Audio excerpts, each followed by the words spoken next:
Assalamualaikum warahmatullahi wabarakatuh.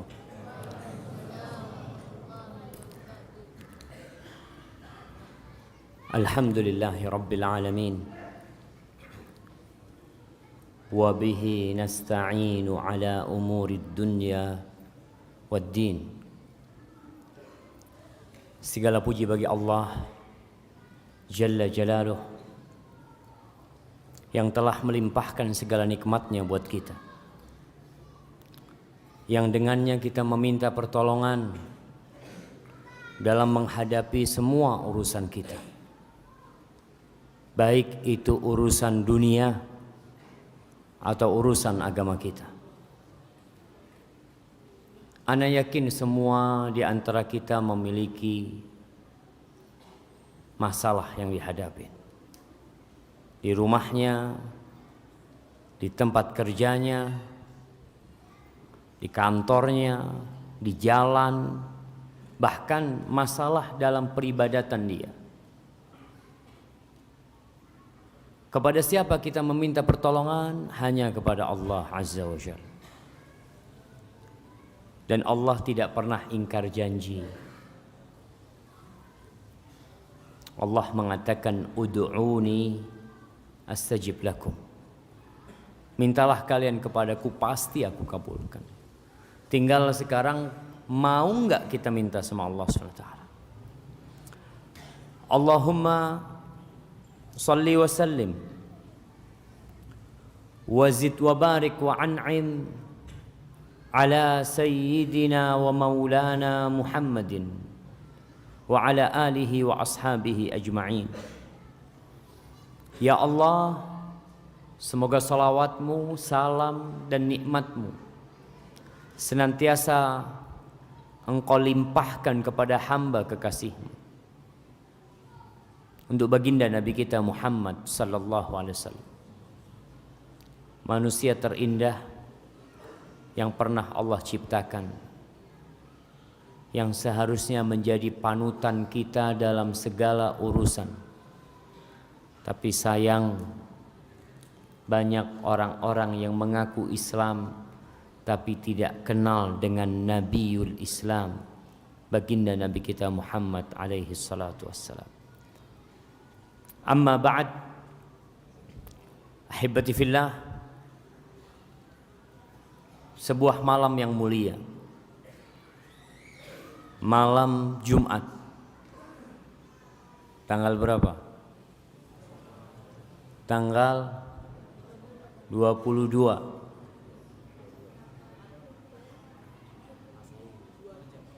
tanggal 22 Rajab 1440 Hijriah. Hanya tinggal hitungan 38 hari lagi kita masuk ke bulan Ramadan.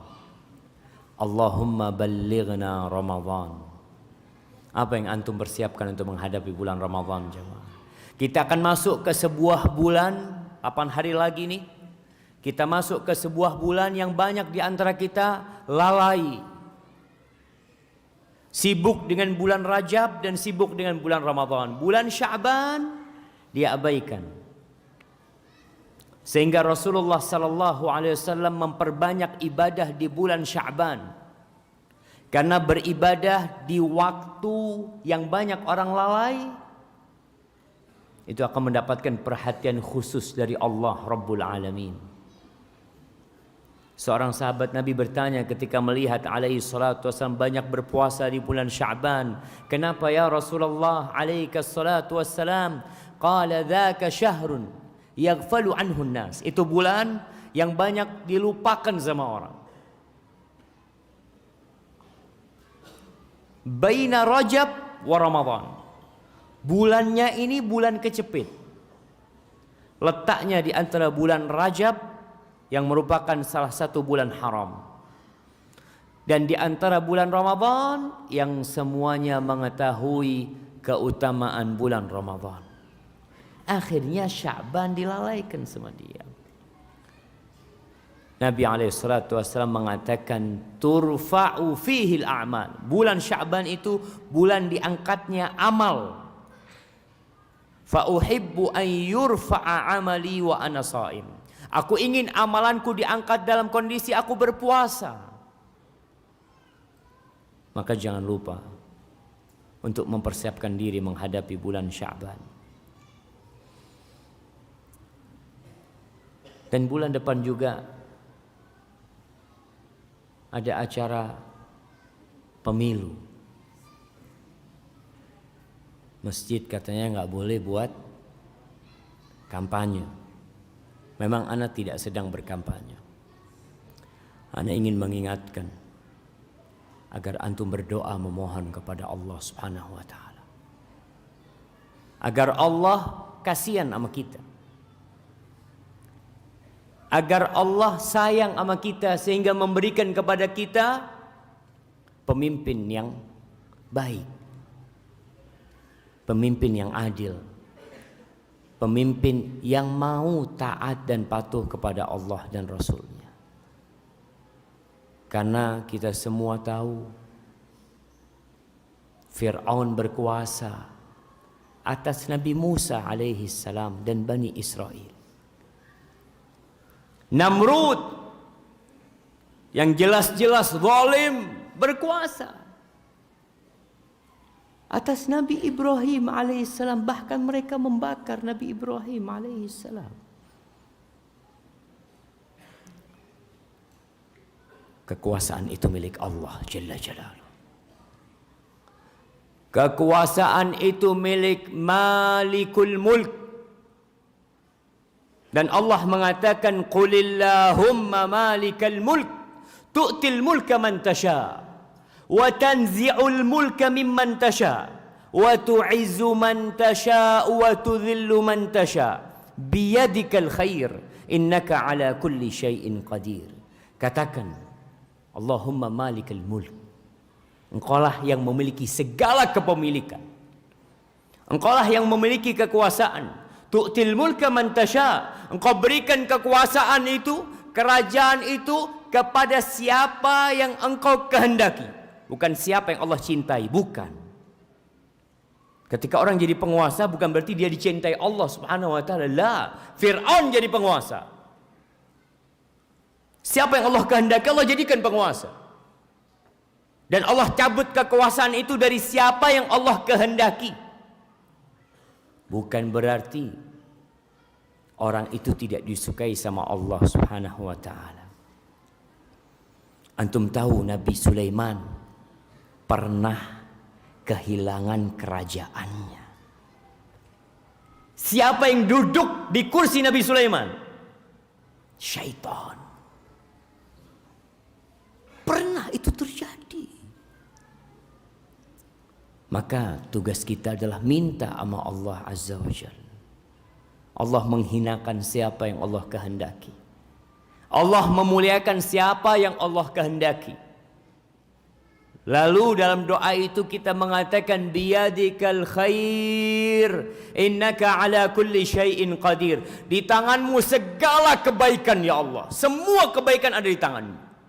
Dan engkau maha kuasa atas segala sesuatu. Maka antum berdoalah, minta sama Allah. Jangan pernah meremehkan doa. Masa cuma doa doang, antum doa dulu. Terus berdoa. Jangan pernah berhenti doa. Doa itu termasuk sebab dan usaha kita. Sambil kita memperbaiki diri agar Allah kesian sama kita. Hari ini kita akan berbincang tentang bagaimana mendapatkan kedamaian, mendapatkan keamanan. Kita semua bermimpi untuk memiliki negeri yang aman dan damai. Kita semua berharap memiliki keluarga yang sakinah, mawaddah dan rahmah. Kita ingin kedamaian itu ada di dada kita, yang tidak akan bisa dirampok oleh siapapun yang menginginkannya. Kalau rumah kita mungkin ditimpa musibah, HP yang kita bawa mungkin dicuri, motor yang kita pakai mungkin kita keluar dari masjid dan motor kita tidak ada. Itu mungkin terjadi. Tapi bagaimana kedamaian di dada antum tetap dimanapun antum berada. Itu yang akan kita bicarakan. Karena semua berbicara kedamaian, keamanan. Semua ingin mendapatkan negeri yang aman dan damai. Tapi terkadang salah jalan. Sehingga kedamaian tidak pernah dia dapatkan. Ahibati fillah, di antara makna Islam adalah as-silm. Kedamaian. Keamanan. Kesejahteraan. Tatkala kita mengatakan assalamualaikum, apa yang hendak kita sampaikan kepada dia? Semoga kesejahteraan bersama dirimu, keselamatan bersama dirimu, kedamaian, keamanan bersama dirimu. Allah mengatakan ya ayyuhalladzina amanu udkhulu fis silmi kafah. Masuklah ke dalam silm. Islam nih. Agama yang mengajarkan kedamaian. Yang sampai hari ini terus media hendak memojokkan Islam. Mereka berpikir kalau Islam datang, Islam berkuasa, akan terjadi sebuah kezaliman. Manusia tidak akan bisa mendapatkan haknya. Akan terjadi pembunuhan di mana-mana. Siapa yang bilang? Baca sejarah. Bagaimana negeri-negeri yang dimasukin Islam, mereka membuka kedua tangannya lebar-lebar, mengatakan ahlan wa sahlan. Bagaimana orang-orang Yahudi di Palestina baru merasakan kedamaian ketika Umar bin Khattab radhiyallahu taala anhu menerima kunci Masjidil Aqsa. Selama di bawah kekuasaan Nasrani, nggak ada kedamaian buat orang-orang Yahudi. Mereka hidup dalam siksaan, penindasan dari pemerintah Nasrani pada waktu itu. Tapi Umar datang dari kota Madinah, masuk ke Masjidil Aqsa, diterima kunci itu, dan semua hidup damai. Gereja-gereja tidak dihancurkan. Sauma'ah, tempat peribadatan orang Yahudi, dibuka kembali. Ya, fadhal, orang Yahudi mau ibadah, itu tempat ibadahmu. Subhanallah. Nabi Ibrahim alaihissalam berdoa meminta kedamaian buat kota Mekah, meminta keamanan untuk Makkatul Mukarramah. Beliau letakkan putranya di situ bersama istrinya. Beliau mengatakan wa idh qala Ibrahim Rabbi ij'al hadzal balada amina wajnubni wa bani an na'budal asnam. Ya Allah, ketika Ibrahim berkata, wahai Rabbku, wahai penguasaku, wahai pemilikku, wahai penciptaku, aku memohon kepadamu, jadikan negeri ini negeri yang aman, damai, sentosa. Cukup? Enggak. Dan aku memohon kepadamu agar engkau menjauhkan aku dan anak keturunanku dari menyembah berhala-berhala. Dan nikmat aman itu dirasakan oleh orang-orang Quraisy sampai datangnya Rasulullah SAW. Dari masa Nabi Ibrahim, Nabi Ismail, terus sampai diutusnya Nabi Muhammad SAW. Sebelum diutusnya Nabi Muhammad SAW, ketika datang pasukan gajah hendak menghancurkan Baitullah, antum ingat cerita Abdul Muttalib ketika dia datang menjumpai Abraha karena ada 200 ekor onta dia yang dirampas oleh Abraha. Ketika masuk hendak menjumpai Abraha, Abraha itu melihat ada wibawa Abdul Muttalib. Sampai dikatakan dia menyambutnya dengan sambutan yang hangat. Nampak orang yang berwibawa. Ketika disuruh duduk, ditanya apa keinginanmu. Kata dia, aku mau ambil 200 ekor ontaku yang engkau rampas. Abraham mengatakan, tadi waktu aku awal melihatmu, aku itu kagum dengan wibawamu. Tapi tatkala engkau datang berbicara tentang onta, sedangkan aku datang hendak menghancurkan tempat ibadahmu, aku jadi kurang hormat kepadamu. Apa kata Abdul Muttalib? Ana rabbul ibil walil baiti rabbun yahmi. Aku ini cuma pemilik onta. Adapun rumah itu, Baitullah itu, ada yang memilikinya. Dia yang akan jagain itu rumah. Allah kirimkan ababil, tayran ababil. Allah jaga keamanan. Allah berikan. Orang-orang Quraisy merasakan kedamaian itu. Dari mulai masanya Nabi Ibrahim alaihissalam. Di surat Quraisy Allah mengingatkan mereka. Ila fi Quraisy ila fihim rihlatasy syita'i was-saif falyabudu rabb hadzal bait. Hendaklah mereka beribadah kepada Rabb pemilik rumah ini yang memiliki Ka'bah. Allazi at'amahum min ju' wa amanahum min khauf. Siapa Allah itu? Allah tuh yang ngasih makan kalian, yang membuat kalian tidak lapar, itu Allah Azza wa Jalla. Yang memberikan keamanan kepada kalian, kedamaian kepada kalian, itu Allah. Wallahi jamaah, orang-orang kalau masuk ke Mekah takut mereka. Ini tanah haram. Itu di masa jahiliyah. Mereka nggak berani. Allah benar-benar jadikan negeri Mekah itu negeri yang aman, dan Allah bersumpah mengatakan wa hadzal baladil amin, dan demi negeri yang aman, yang damai, orang-orang yang masuk faman dakhalahu kana amina, yang masuk ke dalamnya akan merasakan keamanan. Jamaah, bicara nikmat kedamaian dan keamanan ini, antum kalau mendapatkan hal itu semua jadi indah.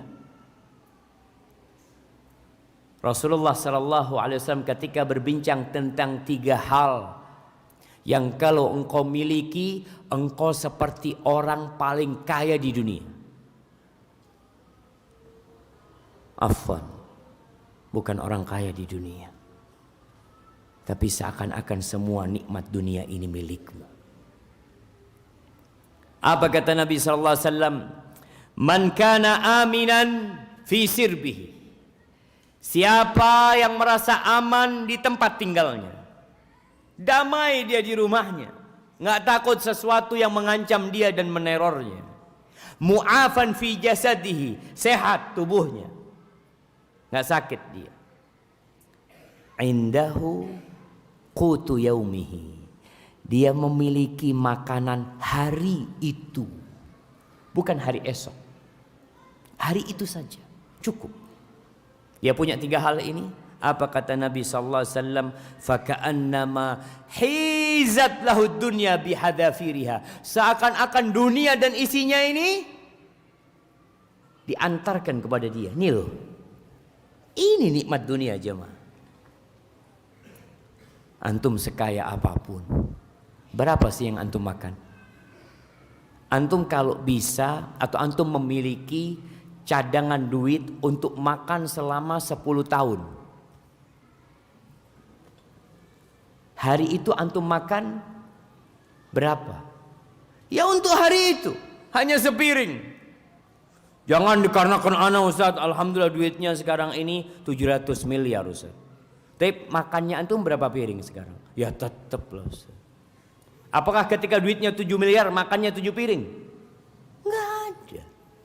Tetap yang kau makan itu. Maka kata Nabi SAW, awal syarat mendapatkan dunia dan isinya aman.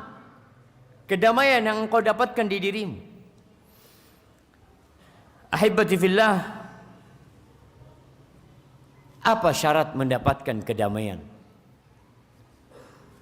Ana sampaikan hal ini bukan hanya untuk kita yang hadir di tempat ini, tapi untuk semua umat Islam. Baik dia rakyat jelata atau pejabat negara, atau dia pemimpin dan penguasa negara. Semua berpikir untuk menjadikan negeri ini negeri yang damai, yang aman, yang tidak kacau. Kita tahu 17 April nanti, bulan depan, ada rasa takut dalam hati sebagian orang tentang apa yang bakal terjadi nantinya. Bahkan beberapa kepolisian, Polres di beberapa tempat, bahkan Polda itu minta ana untuk ngisi kajian sebelum pemilu. Ana ngomong, kenapa sebelum pemilu? Ana nggak punya waktu sebelum pemilu. Kalau habis pemilu ada waktu ana. Enggak usah. Untuk memberikan kesejukan agar orang damai dan aman. Jelas semua menginginkan hal itu. Dan ana pun dari mimbar ini berharap apapun hasilnya, ana berharap Allah tetap memberikan keamanan buat kita, kedamaian buat negeri kita. Kalau kiranya antum gak dapat pemimpin yang sesuai dengan keinginan antum nantinya, mungkin antum belum baik, belum pantas mendapatkan pemimpin yang baik. Bisa jadi itu hukuman buat kita, agar kita sadar akan dosa-dosa yang kita lakukan. Tapi syarat pertama mendapatkan keamanan, iman. Iman, aman itu dari iman. Kalau ingin mendapatkan negeri yang aman, perbaiki imanmu. Rukun iman tegakkan. Beriman dengan Allah. Amanar rasulu bima unzila ilaihi min rabbihi wal mu'minun kullun amana billahi wa malaikatihi wa kutubihi wa rusulihi la nufarriqu baina ahadin min rusulihi. Kembali kita belajar tentang iman. Galakan masjid-masjid untuk belajar keimanan. Karena Anda melihat ada usaha untuk membuat negeri ini damai dan aman, tapi tidak dari jalan keimanan. Seharusnya ada amaran resmi dari penguasa. Setiap masjid sekarang yang muslim belajar rukun iman. Itu jamaah. Perbaiki tauhid kita. Karena yang memberikan keamanan itu Allah. Apa yang kita baca selesai sholat? Allahumma antas salam wa minkas salam. Dari Allah semuanya. Allah yang memberikan keselamatan, Allah yang memberikan kedamaian. Biyadihil khair. Semua kebaikan di tangan Allah Jalla Jalaluh. Kemudian kita nggak mau ikut aturan Allah. Engkau ingin aman, beriman sama aku. Tinggalkan kesyirikan. Karena kita melihat orang kepingin aman, kepingin damai kampungnya, negerinya, dia bikin sesajen. Dia sembelih kerbau. Dia bikin ritual. Dia berangkat ke sebuah tempat yang dianggap keramat. Lalu dia letakkan sesajen di situ. Engkau minta sama siapa? Minta sama selain Allah. Nabi Ibrahim alaihissalam bagaimana dia menghadapi kaumnya? Kaumnya itu selalu menteror Nabi Ibrahim, menakut-nakuti Nabi Ibrahim. Terus dilakukan itu oleh kaumnya, sampai akhirnya kaumnya melakukan aksi. Kalau awalnya hanya menakut-nakuti, kemudian melakukan aksi terorisme. Dia bakar Nabi Ibrahim alaihissalam. Di surat Al-An'am ayat 81-82. Allah mengatakan, ini kisah Nabi Ibrahim. Wa kaifa akhafu ma asyraktum wa la takhafuna annakum asyraktum billah. Gimana aku akan takut dengan sekutu-sekutu yang kalian bikin buat Allah Subhanahu wa taala? Gimana engkau bikin aku takut dengan berhala-berhala itu? Dengan benda-benda yang kalian sembah. Dan kalian sendiri nggak takut kalau kalian telah melakukan kesyirikan. Malam yunazzil bihi alaikum sultana. Atas dasar apa engkau melakukan kesyirikan itu? Apa yang mendorongmu menyekutukan Allah dengan selain Allah Azza wa Jal? Apa sebenarnya? Fa ayyul fariqain ahaqqu bil amni in kuntum ta'lamun. Nabi bertanya, siapa yang seharusnya merasa aman, merasa damai itu? Yang pantas mendapatkan kedamaian itu siapa? Engkau apa aku? Kalian melakukan kesyirikan, kalian menakut-nakutin aku. Lalu Allah mengatakan, alladzina amanu walam yalbisu imanahum bidzulm. Orang-orang yang beriman dan mereka tidak mencampur keimanan mereka dengan kezaliman. Ulaika lahumul amnu wa hum muhtadun. Mereka itu orang yang pantas mendapatkan keamanan dan mereka orang-orang yang mendapatkan petunjuk. Jamaah. Mencampur keimanan dengan kezaliman gimana, Ustaz? Ketika ayat ini turun, subhanallah, para sahabat Nabi merasa berat. Mereka datang menjumpai Rasulullah sallallahu alaihi wasallam mengatakan, "Ya Rasulullah, alaikas salatu wassalam ya Rasulullah. Ayyuna la yadhlim nafsahu?"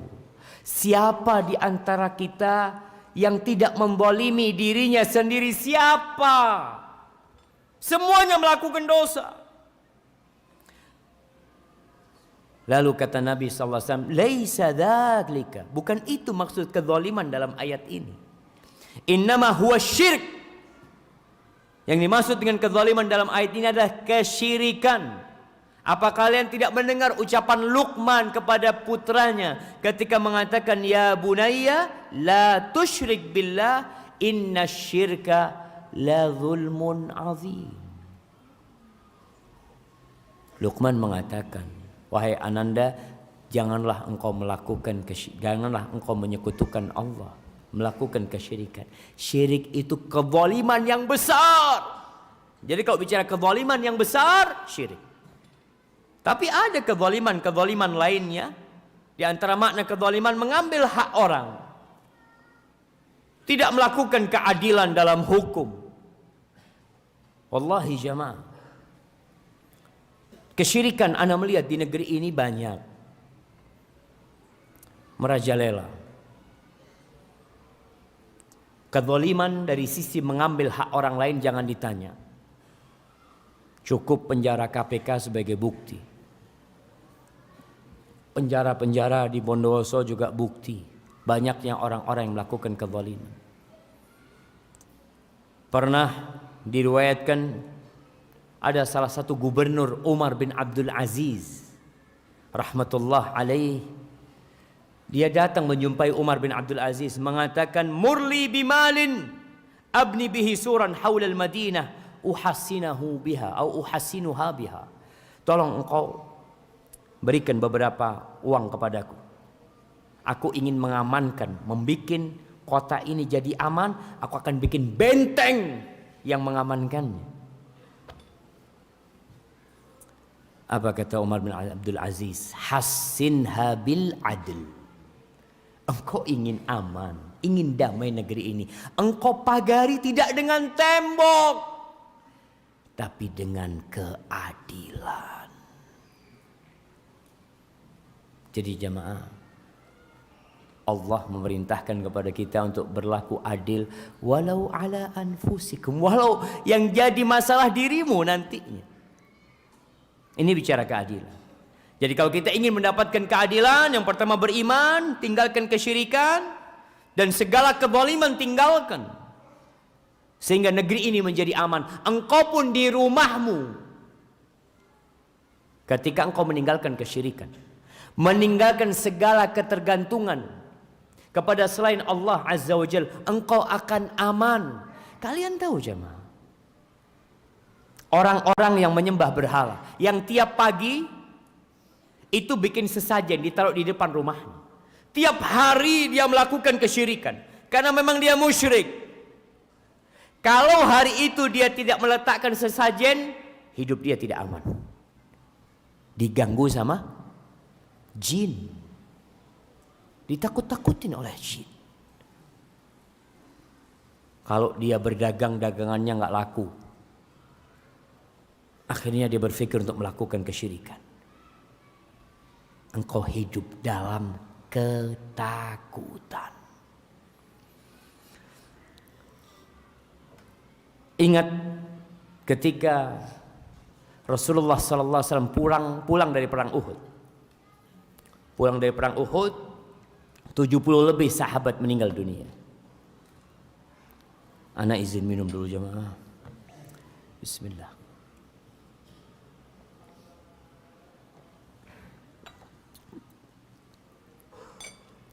Alhamdulillah. Pulang dari Uhud dalam kondisi terluka, banyak sahabat yang terluka, sebagian meninggal dunia, mereka sibuk menguburkan. Tahu-tahu ada informasi yang mengatakan bahwa orang-orang musyrikin yang balik ke Mekah di tengah jalan mau balik ke Madinah. Mereka sadar kalau mereka belum menghabisi kota Madinah. Alladzina qala lahumun nas innan nasa qad jama'u lakum fakhshawhum. Kalian takutlah, ini orang-orang lagi datang mau nyerang kalian. Habis nanti kota Madinah, diteror tuh. Apakah teror itu berpengaruh kepada para sahabat Nabi? Berpengaruh enggak jamaah? Ada pengaruhnya. Apa pengaruhnya? Fazadahum imana. Itu para sahabat tambah beriman jemaah.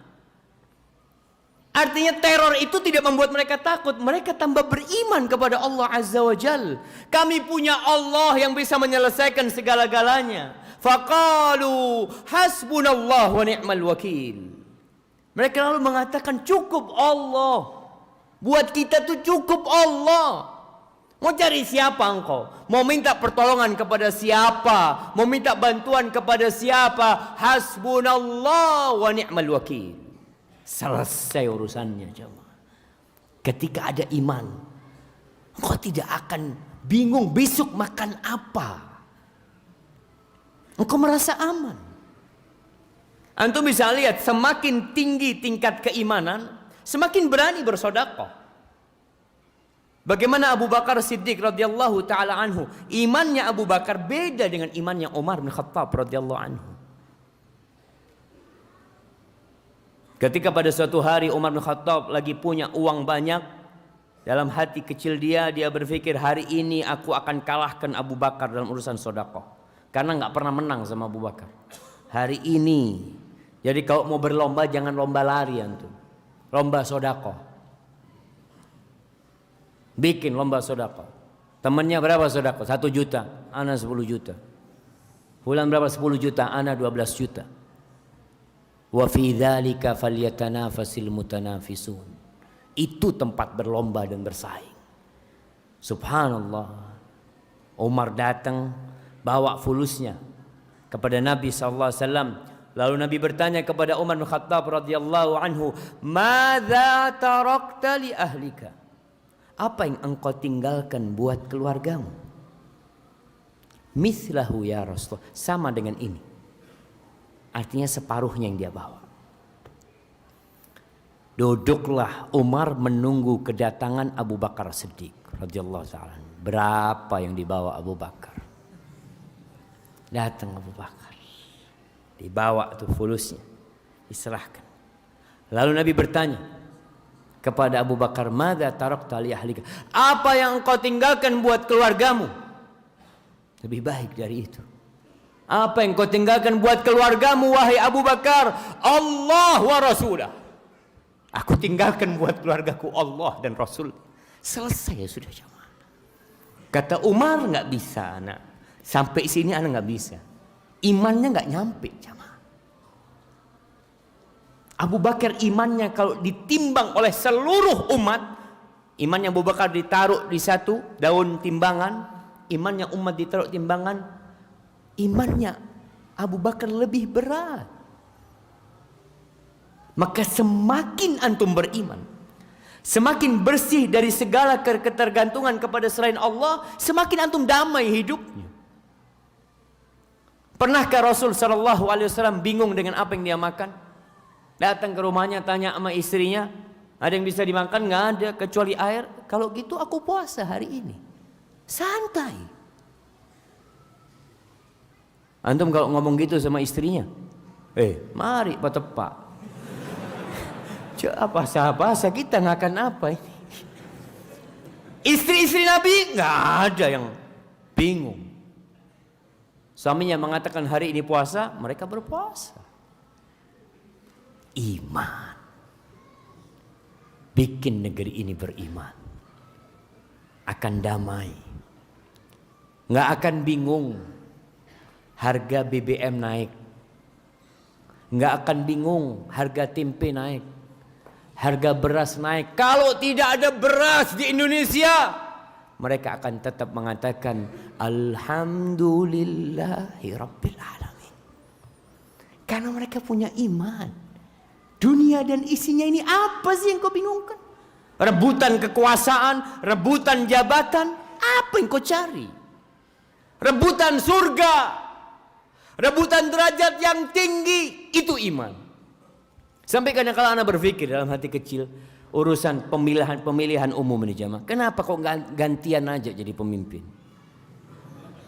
Udahlah, yang sudah jadi pemimpin kemarin ngalah, sudah antum sekarang fadhol gitu kan, gantian. Selesai urusannya. Tapi enggak. Karena mereka punya ambisi masing-masing. Mana imannya? Rusak agama seseorang ketika dia punya ambisi, harta dan jabatan. Di surat An-Nur ayat 55, Allah berjanji. Buat siapa? Buat kita. Antum dengarkan janji Allah ini. Allah mengatakan wa'adallahu alladhina amanu minkum wa 'amilus solihat la yastakhlifannahum fil ard kama istakhlafal ladzina min qablihim. Allah berjanji kepada siapa? Janji Allah untuk orang-orang yang beriman di antara kalian, beriman di antara kalian, wa 'amilus solihat, dan dia beramal soleh. Allah mau kasih apa? Allah akan jadikan mereka khalifah-khalifah di muka bumi ini. Kama stakhlafal ladzina min qablihim. Sebagaimana umat sebelum mereka, Allah jadikan khalifah-khalifah. Antum tahu bagaimana Bani Israel menjadi pengganti, khalifah itu pengganti. Bagaimana Bani Israel menjadi pengganti kaumnya Fir'aun dan Fir'aun. Fir'aun bersama kaumnya habis semuanya, tenggelam di lautan. Siapa yang menggantikan? Siapa yang menikmatin itu semua? Bani Israel. Itu janji Allah. Dan itu sudah terbukti. Ini janji Allah. Kemudian Allah mengatakan, "Wala yumakkinanna lahum dinahumul ladzir tadalahum." Allah akan menegakkan, mengkokohkan agama mereka yang Allah ridho buat mereka. Islam ini kan Allah tegakkan jamaah. Allah yang akan menegakkan dan mengkokohkannya. Kalau ada orang yang benci sama Islam, yang menjelek-menjelekkan Islam, akan datang satu hari semua hormat kepada Islam. Akan datang. Ini janji Allah Jalla Jalaluhu. Wala yubaddilannahum min ba'di khaufihim amna. Allah akan ganti rasa takut mereka, yang mereka selalu takut bagaimana nantinya, apa yang akan terjadi nantinya. Allah akan ganti rasa takut itu dengan rasa damai, rasa aman buat mereka. Syaratnya apa? Ya'budunani la yusyrikuna bi syai'a. Satu syaratnya. Kalian beribadah kepadaku dan jangan melakukan kesyirikan sedikit pun. Wa man kafara ba'da dzalika fa ulaika humul fasiqun. Yang kufur setelah itu, mereka orang-orang fasik yang keluar dari jalur dan relnya. Udah azan jamaah? Belum? Berapa menit lagi? Baik. Yang kedua, syarat untuk mendapatkan kedamaian dan keamanan buat antum di rumah antum. Kalau kita nggak mau bicara negeri, kita bicara personal. Ana Ustadz, ana nggak pantas bicara kedamaian untuk negeri ini, tapi paling tidak ana bisa menyumbang kedamaian buat negeri ini. Syaratnya tinggalkan kemaksiatan.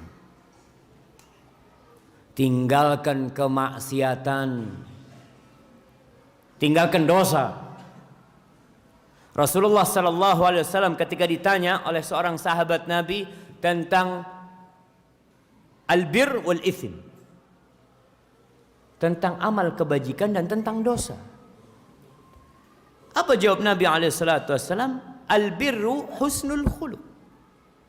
Kebajikan itu adalah akhlak yang baik, akhlak yang mulia. Adapun dosa, mahaka fi nafsika wa karihta ayyattali alaihin nas.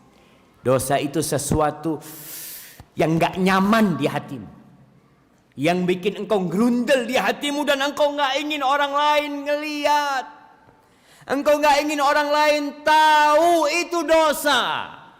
Makanya orang yang melakukan dosa hilang keamanan di dirinya. Dia mendatangkan rasa takut di diri dia sendiri. Gimana kalau ketahuan? Gimana kalau nanti ada yang melihat? Dan antum melihat kalau bicara politik kita, orang-orang yang tangkap sama KPK habis. Keamanan mereka hilang. Yang awalnya dia tersenyum, keluar dari kantor disambut oleh orang-orang yang hendak mewawancarai dia. Diminta gimana menurut Bapak, gimana menurut Bapak. Setelah dia melakukan dosa, hilang keamanan jamaah. Ketakutan. Dia pakai rompi warna oranye. Dia pakai topi. Takut kelihatan orang. Padahal sebelumnya dia selfie, ingin menunjukkan wajahnya kepada orang. Gara-gara maksiat hilang keamanan dari diri. Kalaupun nggak ketangkep sama KPK, kalau ada orang berbuat dosa, maling jemaah, antum pikir maling itu hidupnya tenang, damai dia. Makanya antum lihat orang melakukan dosa selalu di tempat yang sepi. Warung mesti remang-remang, pojokan, karena dia untuk mengimbangi rasa takut di hati dia, kedamaian yang hilang di hatinya, dia harap ada suasana yang agak damai. Tapi nggak bisa, hatimu tetap tidak akan pernah damai. Seorang suami yang melakukan dosa di luar rumahnya, na'udzubillah, berzina, istrinya nggak tahu, anaknya nggak tahu, dia masuk ke rumahnya, kedamaian itu sudah hilang dari hati dia. Dia buka pintu rumahnya, ada sesuatu di hatinya yang dia takut ketahuan. Dia memperhatikan istrinya, memperhatikan anaknya. Gimana kalau tahu pezina itu datang ke rumahnya nantinya? Assalamualaikum. Na'udzubillah. Maka tinggalkan dosa. Di antara dampak buruk dosa, kata Ibnul Qayyim, itu tadi rasa kengerian, al-wahsyah antara engkau sama Allah. Engkau jadi nggak enak, berdoa nggak ada rasanya, sholat nggak ada rasanya, Rasanya cuma capek, rasanya cuma imamnya kok nggak ruku-ruku. Poh makci abid lah imamnya. Nah, rasa itu hilang gara-gara dosa.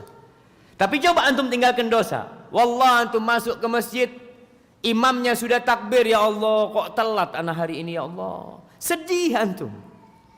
Tapi kalau antum banyak berbuat dosa, telat datang ke masjid, antum seneng. Alhamdulillah nggak panjang-panjang sholatnya, langsung dapat rakaat terakhir. Jadi nggak ikut bacaan imam dia aja. Apalagi kalau dapat tahiyat dia, tambah zen dia ngomong. Alhamdulillah. Ana tinggal baca qul huwallahu ahad, bagi sholat subuh antum jam. Biasanya bacaannya panjang, gara-gara dosa. Nggak ada rasa dengan ibadah yang antum lakukan. Maka kalau ingin negeri ini aman, damai, tinggalkan dosa. Allah mengatakan di surah An-Naml ayat 89. Allah mengatakan man jaa bil hasanati falahu khairun minha. Siapa yang bawa kebaikan, enggak berbuat dosa dia bawa amal kebajikan, maka bagi dia yang lebih baik daripada kebaikan yang dia lakukan. Wahum min fazain yauma idzin aminun. Dan orang itu akan aman dari ketakutan di padang mahsyar nanti. Dan ketika di dunia dia akan merasakan keamanan. Di surat An-Nahl ayat 112 Allah mengatakan wa daraballahu masalan qaryatan. Allah memberikan percontohan sebuah negeri kanat aminatan mutmainnah. Negeri ini dahulunya aman sentosa, damai sejahtera. Ya'tiha rizquha ragadan min kulli makan. Rizkinya datang itu berlimpah ruah dari semua arah, jemaah. Antum ingat dulu ucapan tentang makmurnya Indonesia. Lempar tongkat jadi apa? Jadi makanan. Antum tongkat, masya Allah. Lempar tongkat jadi pohon yang antum bisa menikmatin buahnya. Kalau di negeri Arab Saudi, antum bawa pohon mangga, 2 hari kering. Pohon ini sudah ada buahnya. Kenapa? Negerinya gersang.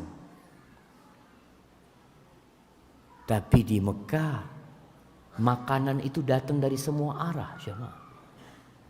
Buah-buahan yang tidak didapatin di Indonesia ada di Mekah dengan harga lebih murah dari Indonesia. Lebih murah daripada di negeri kita. Antum bisa dapatkan. Allah bikin permisalan sebuah negeri yang aman sentosa, rizkinya datang dari semua arah. Fakafarat bi an'umillah. Lalu mereka kufur dengan nikmat Allah. Kufur dengan nikmat Allah dengan berbuat dosa. Antum berbuat dosa dengan tangan pemberian siapa? Allah Azza wa Jalla. Antum berbuat dosa, berangkat, naik mobil, naik motor, pemberian siapa? Allah semuanya. Dikasih nikmat aman, damai, rizkinya cukup, bahkan berlimpah ruah, tidak bersyukur. Kufur dengan nikmat yang Allah berikan. Fa'adzaqaha Allah libasal ju'i wal khauf bima kanu yasna'un. Allah bikin mereka merasakan pakaian, libas. Allah gunakan kalimat libasal ju' wal khauf, pakaian ketakutan dan pakaian kelaparan. Ju' itu kelaparan, khauf itu ketakutan. Antum masuk rumah takut, keluar rumah takut, karena antum pakai baju itu, jemaah. Dan anda rasakan di negeri kita ini kita mulai kehilangan keamanan itu. Keluar rumah takut, masuk rumah takut, di jalan takut, semuanya takut. di beberapa jalan di Jember itu kalau hujan, antum jangan lewat sana naik motor. Kenapa? Jalannya berlobang tapi airnya menggenang. Jadi jalannya kayaknya bagus ya mah. Antum naik itu pelan-pelan. Ini saya nggak keneng. Ada yang jatuh, ada yang tertabrak. Nggak ada keamanan. Gara-gara dosa. Isya. Azan? Taib azan dulu ya Allah, fadhal.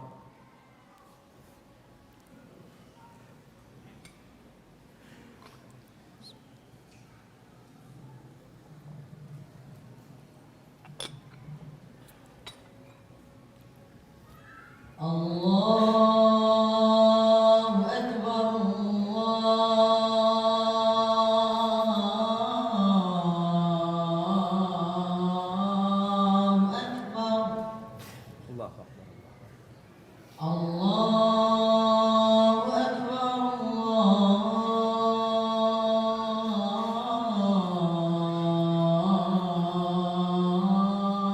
Akbar, Allahu Akbar. Asyhadu an la ilaha illallah.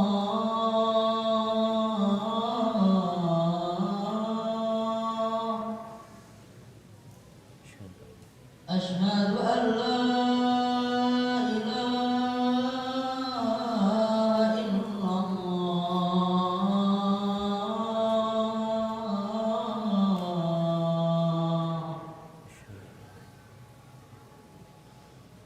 Asyhadu anna Muhammadar Rasulullah.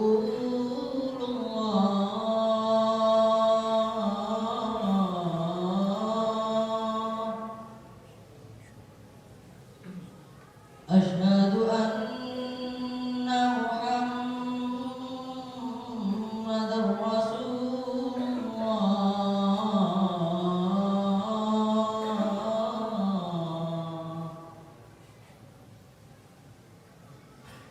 Hayya 'alas shalah.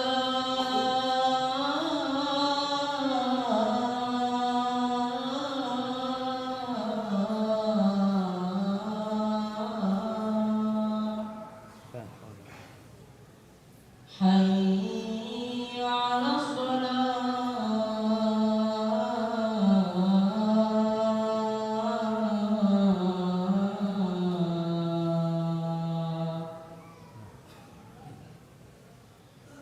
Hayya 'alal falah.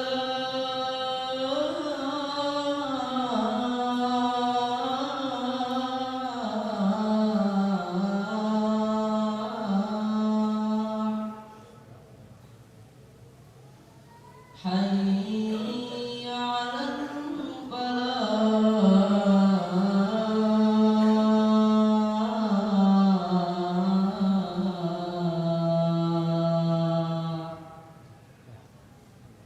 Allahu Akbar,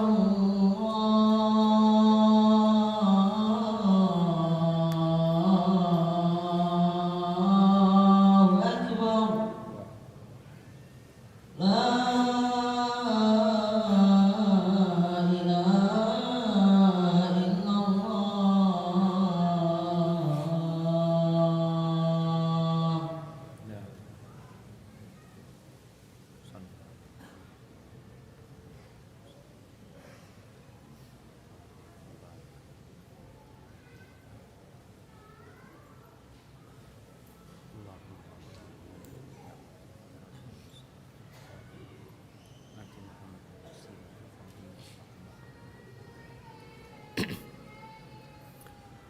Allahumma salli wa sallim ala nabiyyina Muhammad. Baik. Yang ketiga, yang terakhir jemaah. Bukan yang terakhir sebenarnya. Hari ini kita bicara tiga. Kalau ingin damai, tentram, sentosa, aman, jangan berhutang. Cek ngotang. Tahu udah ngerti bahasa Indonesia? Jangan berhutang. Hutang ini termasuk perampok handal kedamaian seseorang. Dan itu disampaikan oleh Nabi Muhammad SAW. Dalam hadis riwayat Ahmad dari Uqbah bin Amir radhiyallahu anhu, dia mendengar Rasulullah sallallahu alaihi wasallam bersabda, "La tukhifu anfusakum ba'da amniha." Kalian jangan membuat diri kalian ketakutan. Kalian jangan meneror diri kalian setelah dia aman. Allah kasih keamanan sama dia. Kalian jangan menakut-nakuti diri kalian sendiri. Qalu, mereka bertanya, "Wa madzaka ya Rasulullah?" Apa itu maksudnya? Gimana kita meneror diri kita sendiri? Membuat takut diri kita sendiri setelah Allah berikan keamanan. Qala sallallahu alaihi wasallam, ad-dain, utang. Bicara skala nasional, negeri kita banyak utang. Bicara skala rakyat, rakyat banyak berhutang. Bahkan entah berapa persen semuanya punya utang. Rumahnya berhutang. Rumah ngutang. Utang setahun alhamdulillah 15 tahun. Bagaimana dia 15 tahun tak nyaman ngakan. Hilang itu namanya keamanan, hilang. Ini kata Nabi SAW. Jangan kalian sendiri sebabnya membuat diri kalian ketakutan. Dan yang namanya hutang, hammun billail wa dhullun bin nahar. Malam hari kepikiran nanti. Masuk rumah mikir, lakun berema ya. Motornya hutang. HP-nya hutang. Rumahnya hutang. Sekolah anaknya utang. Allahu Akbar. Bicara yang ketiga ini jamaah, Rasulullah sallallahu alaihi wasallam itu takut sama utang. Ini kita bicara utang yang bukan riba. Kalau riba lain lagi. Sudah hutang plus dosa. Hilang itu keamanan. Ada seorang teman cerita, dia alhamdulillah dia tobat. Dia tobat dari riba. Dia sudah berusaha membayar semuanya, semua yang bisa dia jual, tinggal satu mobil kata dia. Dia ngomong, Ustaz tinggal satu mobil ana Ustaz. Subhanallah, satu hari Ustaz, ana lagi jalan dipepet 2 mobil Ustaz, mobil ana Ustaz. Debt collector. Hilang keamanan. Dia sama istrinya sama anak. Dia ngomong sama istrinya, jangan kemana-mana. Tetap di sini. Terserah siapa yang dijaga sama Allah Subhanahu wa taala. Keluar dia hadapin itu jam. Subhanallah, Allah bantu dia. Itu 12 orang yang dia hadapin sendirian. Karena dia sudah tobat, dia mau bayar, bukan nggak mau bayar, dia mau bayar, tapi tolong kasih waktu. Gitu. Subhanallah, Allah mudahkan urusan dia. Tapi tadi kehilangan kedamaian dari diri antum. Antum punya utang. Apalagi utangnya untuk barang-barang yang tidak perlu. Rasulullah sallallahu alaihi wasallam berhutang iya untuk makan jamaah sallallahu alaihi wasallam. Bukan untuk gengsi. Kita utang gengsi. Motor bisa beli 3 juta, dapat motor 3 juta. 2 juta dapat Ustaz. Dapat jamaah. Mana yang jualan motor? Dapat 2 juta motor. Dapat, alhamdulillah. Antum terhormat. Terhormat. Aman hidupnya. Pagi keluar rumahnya nggak pernah mikir ini bermama aja, nggak ada, karena sudah lunas. Sebagian orang itu mobil, masya Allah, lunas dia alhamdulillah, dia jual lagi, dia utang lagi, yang baru. Kenapa? Sudah 3 tahun Ustaz, anak mau yang baru. Punya utang 40 juta, nggak bisa bayar, dia cari utangan, utang lagi 60 juta, bayar 40 juta. Punya utang berapa sekarang? 60. Yang 20 dia pakai. Nggak bisa bayar, cari utang lagi 100 juta dia ambil. Bayar 60 juta. 40 dia pegang. Hari itu dia bahagia ya. Makan enak itu. Oleh 2 hari pelenggan. Nah, dan banyak jamaah. Ana dulu berpikir orang-orang kaya raya yang punya proyek di mana-mana, hidupnya aman, ana pikir. Damai hidupnya. Ternyata kalau antum dengarkan di tembok rumah mereka, antum akan mendengarkan keluhan-keluhan mereka di malam hari. Mikirin hutang. Ingin usahanya semakin besar, utang. Rasulullah SAW berlindung, Allahumma inni a'udzubika minal ma'sam wal maghrab. Ya Allah, aku berlindung kepadamu dari dosa dan dari hutang. Antum malah berhutang hanya untuk gengsi. Maka hati-hati urusan hutang ini. Hadza wallahu a'lam bissawab. Itu yang bisa saya sampaikan pada kesempatan kali ini. Kita masuk ke sesi tanya jawab. Bismillah.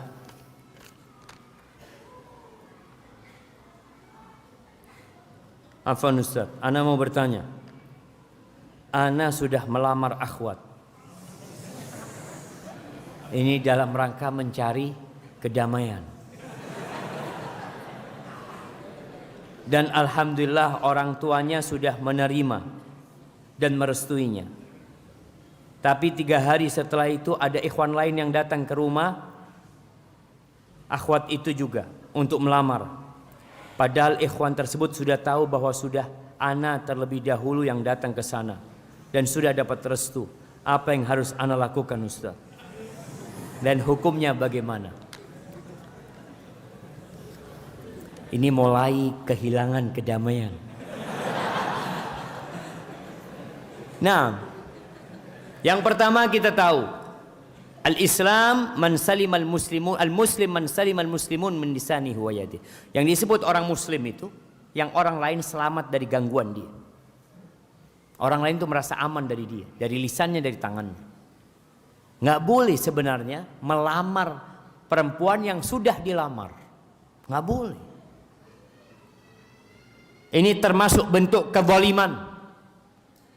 Dan mungkin pelamar kedua berharap dia akan mendapatkan kedamaian. Lah, kalau antum mulai pernikahan dengan kezaliman, antum akan kehilangan kedamaian. Terus apa sikap antum sekarang? Melawan? Lah. Antum tunggu. Antum kan sudah istikharah. Kalau perempuan ini baik buat ana, mudah-mudahan dia jadi jodoh ana. Kalau ternyata dia tolak antum, dia menikah dengan laki-laki itu, alhamdulillah. Masih banyak perempuan. Walaupun antum harus nangis ya. Aduh, nah, perlu dikuatkan hati antum jemaah. Artinya orang kalau sudah senang, kadang-kadang memang susah, nggak apa-apa. Artinya antum sudah istikharah jemaah. Ini konsekuensi antum minta pilihan dari Allah Subhanahu wa taala. Ya Allah, kalau dia baik buat aku, jodohkan sama aku ya Allah. Kalau enggak, jauhkan dari aku dengan cara apapun.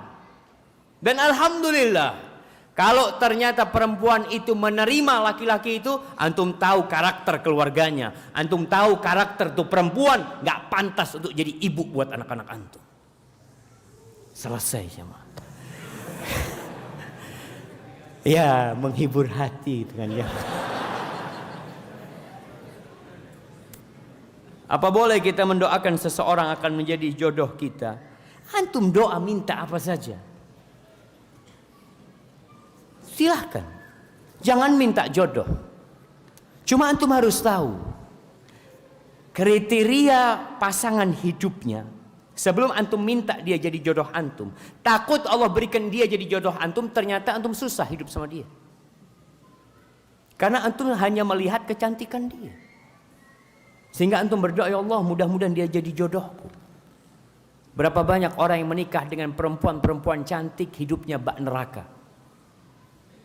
Karena dia harus berutang, beli bedaknya utang antum.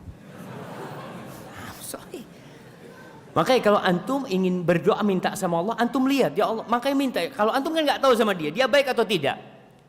Kalau penampilan oke, naam, masya Allah penampilannya, solihah.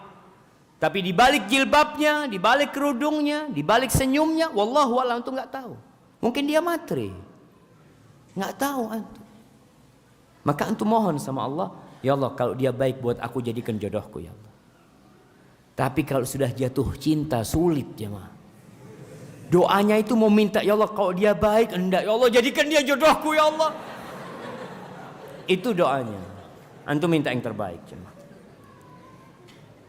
Barakallahu fikum. Barakallahu fikum ya Ustaz. Izin bertanya, bagaimana hukumnya apabila anak tidak mematuhi perintah orang tuanya yang asalnya mubah, namun di dalamnya terdapat syubhat dan di luar kemampuan anaknya? Contoh, bapaknya menyuruh anaknya bekerja sebagai PNS, tapi anaknya tidak mampu. Apalagi dengan lingkungan kerja dan budaya yang buruk seperti ikhtilat, musik-musik, sogok menyogok dan lain-lain yang bisa mempengaruhi hati secara perlahan tapi pasti. Nah, pasti jemaah. Jemaah PNS itu nggak ada yang kaya jemaah. Kalau PNS kaya bisa jadi dia punya usaha lain. Yang kaya raya itu siapa? Pengusaha. Pengusaha, pedagang. PNS yang ada hidup 15 tahun utang. Sebagian PNS itu pensiun masih punya utang. Iya. Karena awal dia jadi PNS, kenapa orang selalu berpikir PNS? Kenapa orang tua antum berpikir untuk jadi PNS? Ada jaminan kedamaian untuk masa depan antum. Pensiun, berapa pensiunan jemaah? Nah, itu yang dia pikirkan. Nah, kalau kamu usaha belum tentu berhasil. Kalau PNS sudah pasti kamu punya gaji. Masuk nggak masuk dapat gaji kamu. Enak. Oh, gitu. Iya, orang tua artinya sebenarnya dia ingin antum hidup damai dan aman. Ada jaminan. Karena mesti PNS baru SK turun langsung punya rumah. Langsung punya mobil. Masya Allah. SK-nya baru turun, baru sebulan, 2 bulan. Ini gajinya berapa sudah punya mobil? Enggak, utang Ustaz. Kenapa utang? Iya, dalam rangka menghilangkan kedamaian. Ana sudah lama hidup damai Ustaz. Dia sudah ingin hidup susah jemaah. Nah, tidak punya utang aman dia jemaah. Tapi dia mau utang. Maka tadi antum perlu berikan pemahaman kepada orang tua. Ayah, sampaikan, aku tahu ayah ingin kebaikan aku. Insya Allah ayah, aku akan usaha. Aku akan berusaha untuk membahagiakan ayah dan ibu. Jangan takut ayah. Allah itu bersama orang-orang yang bertakwa. Doakan hamba. Sampaikan kepada ayah. Karena apa? Kecintaan orang tua itu terlalu besar sama anaknya sehingga lupa dengan urusan agama anak. Sebagian anak itu resign dari bank riba, orang tuanya bingung. Keluarganya bingung, kamu itu ikut aliran apa nak? Betul ya. Mereka kebingungan. Karena mereka berpikir sudah enak, sudah aman, sudah nyaman. Keluar, ini kan gak waras. Mana akal sehat? Mereka mungkin berpikir seperti itu. Karena mereka gak paham. Maka antum punya tugas memahamkan orang tua. Antum hanya sampaikan, ayah, insya Allah doakan aku tidak mengecewakan ayah. Ayah ingin hidup aku makmur, tentram. Gak jadi PNS. Ayah lihat, orang kaya-kaya di Bondowoso, mana yang jadi PNS? Nggak ada yang jadi PNS. Kalaupun PNS ya dia punya usaha lain. Tapi kalau dari gaji PNS dia jadi orang kaya raya susah jemaah. Karena apa? Sudah ditaker. Kecuali dia buka kerannya orang lain. Ah, itu fulusnya tambah banyak itu. Karena korupsi. Ya antum bisa lihat lah. Makanya jangan berlomba-lomba jadi pejabat. Sekarang kita lihat nih yang jadi caleg ini. Di Bondowoso berapa yang daftar jadi caleg? Siapa yang tahu? Nah, ada 500? Ada. Di satu daerah 700, 570 yang ikut. Yang diterima berapa? 50. Sisanya siap-siap. Siap-siap masuk rumah sakit jiwa, ruqyah, apa. Sudah siap-siap dia. Karena pasti yang diterima cuma 50. Antum itu udah yakin keluar nantinya. Seperti main judi akhirnya mereka. Maka jangan. Antum berusaha untuk menjadi pengusaha.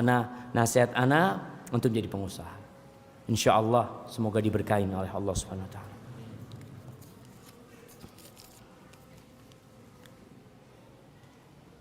Masya Allah. Ini udah banyak cerita kita tadi.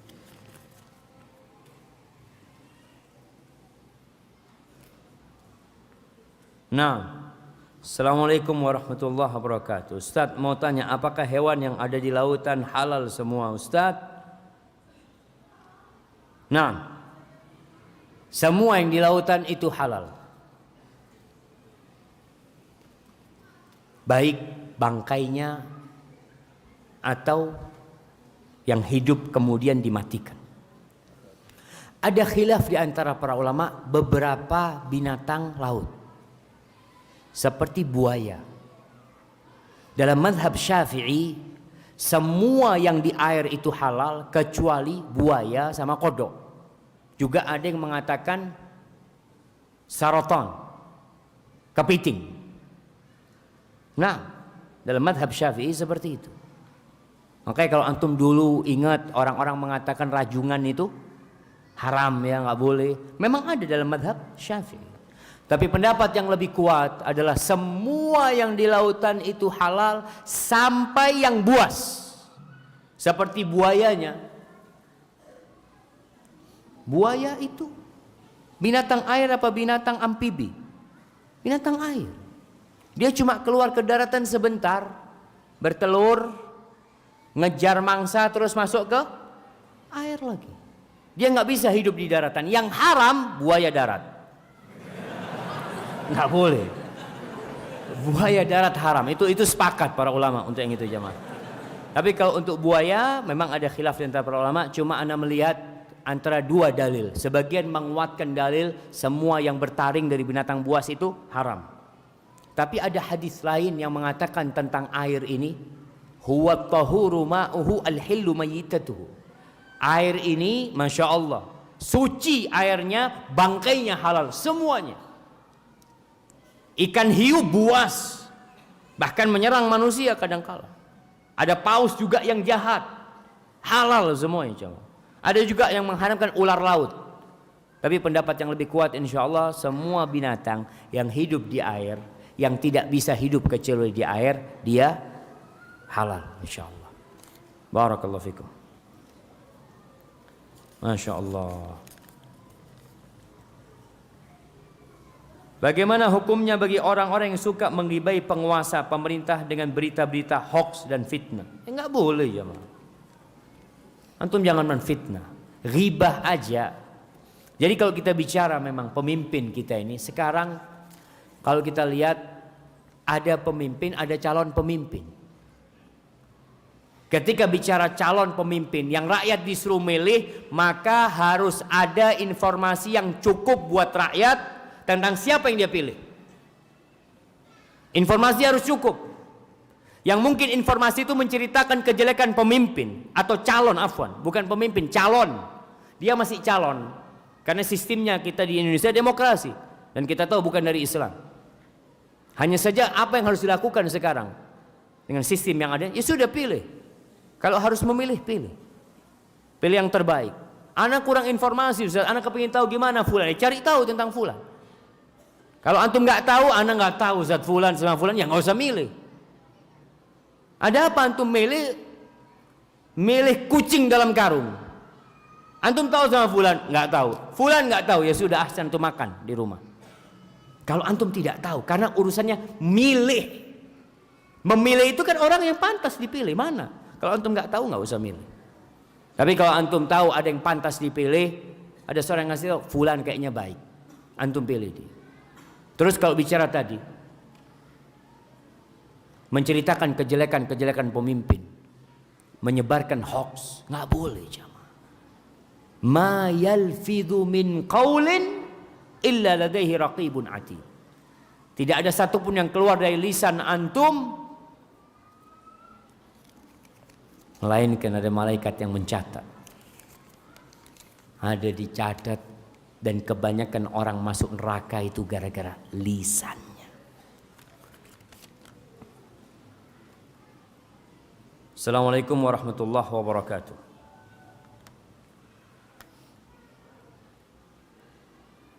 Nah, bagaimana menyikapi dai-dai atau ustadz yang mengakui sebagai ahlu sunnah, akan tetapi dia masih suka berbicara politik atau semisalnya? Terlebih dai-dai atau ustadz tersebut juga sering kemakan oleh berita-berita hoax dan fitnah. Apakah kita tinggalkan dan jauhi dai-dai ustadz tersebut? Jamaah, antum belajarlah. Belajar ilmu dari orang yang mengajarkan ilmu. Kita tahu bahwasanya tidak bisa dipisahkan politik dari Islam. Nggak bisa juga. Tapi kalau ada ustadz yang sibuk ngomongin politik, akhirnya juga hoax dia sebarkan macam-macam, ya lebih baik kita cari ustadz-ustadz yang mengajarkan kebaikan dan mengajak kepada kebaikan. Karena takut, karena ada ustadz yang termakan hoax, dia sebarkan, ternyata setelah itu aduh afwan, ternyata hoax. Seharusnya dia mengajarkan, memberikan contoh. Sebelum menyebarkan berita, dia cross check dulu benar atau tidak.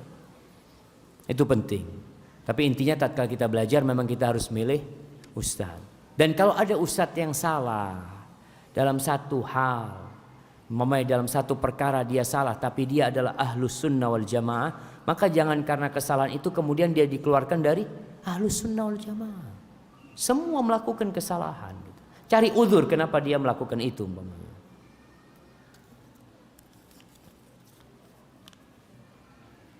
Masya Allah.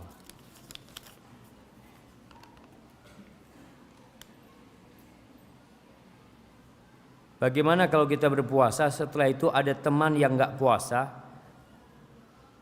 Biasa ada kajian sore dan pembagian iftar. Setelah itu teman itu mengambil iftar. Yang mana iftar itu untuk orang yang berpuasa. Bagaimana hukumnya ketika dia makan itu? Mana penanggung jawab iftar? Kalau makanan itu khusus orang yang berpuasa, haram untuk makan. Tapi kalau memang orang yang membagikan itu, ya sudahlah, daripada nggak habis semuanya dikasih, berarti halal. Maka tanya sama yang membagikan. Tanya, boleh anak nggak puasa, cuma anak kepingin makan. Oh nggak boleh, ya sudah nggak boleh. Kalau fadl, boleh ngambil 2. Ini sudah ada puasa mau ngambil 2 ini. Maka hati-hati jam. Artinya jangan sampai ya anak ma'had khususnya anak yang dari pesantren, dari awal antum jaga perut antum, jangan sampai masuk yang syubhat, jangan sampai masuk, apalagi yang haram. Karena akhirnya antum susah belajarnya nanti. Ustaz, ana mau bertanya, bagaimana jika kita berhutang dan langsung membayarnya dalam urusan yang penting? Antum utang langsung bayar, ya nggak utang jadinya. Utang itu pembayarannya ada tempo, itu hutang. Tapi mungkin maksud dia bayarnya tidak dalam tempo yang panjang. Boleh berhutang untuk hal-hal yang diperlukan, boleh, nggak haram berhutang jamaah, selama hutangnya tidak pakai riba. Tapi hindari berhutang. Kalau antum bisa tidak berhutang, jangan berhutang. Namun kalau terpaksa berhutang, silahkan. Dengan catatan antum niat membayarnya, dan ketika antum punya rezeki segera dilunasin. Yang punya utang 15 tahun, mau antum punya rezeki setelah 5 tahun lunasi sudah. Selesai, antum hidup damai.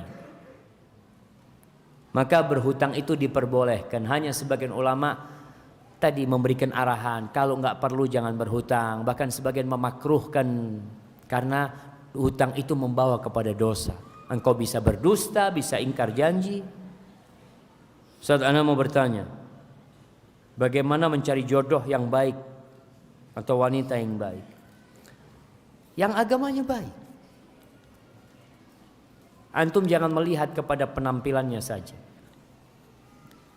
Penampilan penting, tapi tidak terlalu penting. Pernah kita bahas bahwa kecantikan wanita itu, setelah engkau mengatakan qabiltu nikaha wa tazwijaha bil mahril madhkur, kecantikan itu jadi biasa buat engkau.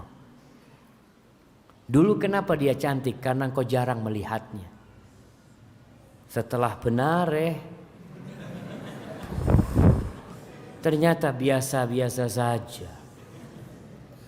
Lebih cantik istri tetangga. Na'udzubillah. Sawa coba.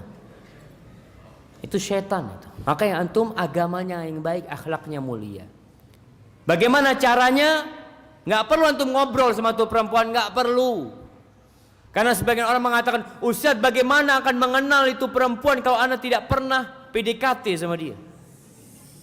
Nggak perlu. Antum kirim orang untuk mencari tahu tentang dia. Bayar orang. Syuf 500.000. Anda butuh informasi lengkap tentang fulana. Boleh. Cari. Dapat informasi fulana ini seperti ini, seperti ini. Aduh nggak cocok. Tinggalkan. Nanti 500.000. Fulan. Ada fulana. Fadhal. Ente cari tahu tentang fulana. Nggak apa-apa jemaah. Kirim perempuan untuk cari tahu tentang dia. Dari teman-temannya. Nah, pertanyaan terakhir.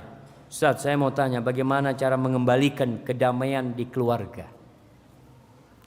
Subhanallah jemaah. Sebagian orang itu kedamaian telah hilang di keluarganya. Apa penyebabnya? Dosa. Tadi kita bicara iman. Kita bicara kemaksiatan. Kita bicara utang.